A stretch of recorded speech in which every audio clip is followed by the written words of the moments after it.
Hey guys, welcome back to the channel. I'm here with my buddy Chris again. Hey Chris. Hi guys. I'm having some deja vu in this back patio area. Yeah, me too. It just feels like we've done this twice today. So in case you missed it, we made a video last week that was comparing the super expensive Tarmac SL7 against the modestly priced Tarmac SL6, kind of their entry-level Tarmac. And we wanted to kind of see like how much speed can you buy. Well, first let's recap that video actually. Yeah, I mean, our goal was not to do a wind tunnel test, something that was, repeatable in a lab. We wanted to see, could we really see the differences out on the road? So taking the most expensive bike versus effectively the least expensive Tarmac, we picked a 20-kilometer course. We maintained wattage for the entire lap, making sure that we were consistent across it. And then we made sure that we had our position and everything about the bikes as close as we could to their stock setup with our positions exactly as they should be. Yeah, exactly. The positions were the same. The clothing was the same. We could even get up to stand up on the climbs. The power was consistent across the board. We wanted to eliminate all variables just to find out how the $2,600 bike compares stock against the $12,000 bike stock. So we found that, unfortunately, David did not beat Goliath. Yeah, that's the sad thing. I think everybody really wanted to see the less expensive bike put up a bigger challenge, and flat out, it didn't. Results from that test ended up being almost 2 minutes, 20 seconds over 20K. So that's real. So over 30 minutes of riding, you can save 2 minutes and 20 seconds, but it's going to cost you a lot of money. So what do we do today? Well, we wanted to take the SL6, $2,500 bike, and we wanted to see where your money is best spent in order to close that performance gap, both in terms of minutes and seconds and the way the bike feels to the very expensive SL7. So what do we do, Chris? Well, I gotta say, we both think that wheels are probably the first place that most people want to upgrade, if for nothing else, strictly aesthetics, right? They look great. Yeah.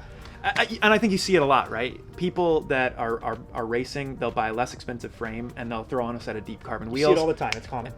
And hey, you CAD 12, CAD 10 guys, like, we know that's what you do. Everybody is always like, well, I just have a CAD 10 and I put some wheels on it and I'm as fast as everybody. So this is, I think, a great place for us to start this part of the test.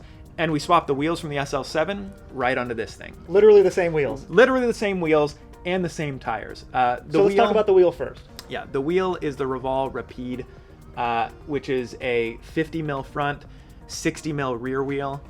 Business in the front, party in the back. Total mullet setup. And it is, honestly, for Jeff and I, who have been spending time on the Tarmac, it was the standout feature of the Tarmac SL7. For me, who gets blown around and buffeted in heavy winds, especially with a deep wheel, these are game-changing. And I gotta say, too, I don't usually notice these really nuanced differences that people talk about, especially in the cycling industry. It's just wrought with like these crazy descriptions of equipment and things like that. Believe it or not, the meathead sprinter doesn't notice the finesse. So I'm the meathead sprinter. You're the meathead sprinter. So, but anyway, I just have to say that, like, in contrast with the stock setup on the SL6, that's when you notice the difference, right? Yeah. It's like I can't tell the difference between Coke and Pepsi until I have just had a Pepsi and then I drink a Coke, and then it's huge. Yeah. So I put on these brand new wheels that came from the SL7, and all of a sudden it's like, oh, these feel great. Yeah. So the feeling is there, but what about performance? Yeah, I think that's the big thing. Like, you definitely get a softer ride. It rides really well, but in terms of the actual results, the wheels actually got us back an entire minute. Crazy. So over 20K, pulling back a minute, and when we start to think about that, like, let's just break it down to the cost. Yeah. So you have a stock SL6 Sport, which has Shimano 105, which we already said is great. $2,500.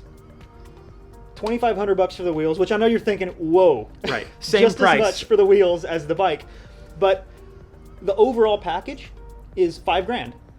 And now you have a set of training wheels, by the way, and you've closed almost half the gap in performance to the more than double the price of the $12,000 SL7. So pretty impressive, to be honest.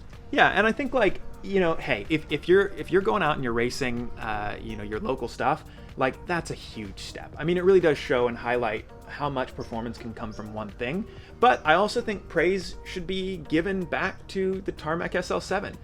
to somehow then pull out another minute and 20 seconds out of frame, cockpit, lighter weight, aero bits and bobs all over the frame, like that's pretty remarkable too. Because if you go back to the example of, you know, the Cannondale CAD squad, those guys like to put aero wheels onto a less aero bike and say that they're pound for pound the same. And I think you start to see that there really is difference in the frame.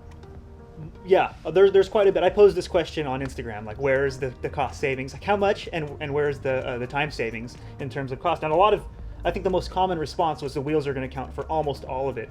So for them to get halfway is impressive, a minute over 20K, but another minute and a half, minute and 20 with the frame, almost worth that extra $7,000, right? That's really the crux of it, right? Is like if you want to have the best, you got to pony up the cash. If you want to get pretty close at $5,000, this is the setup right here. Yeah, I mean, if I'm Julien Alaphilippe, for sure I want that. But also if I want to beat Jeff, I also want that.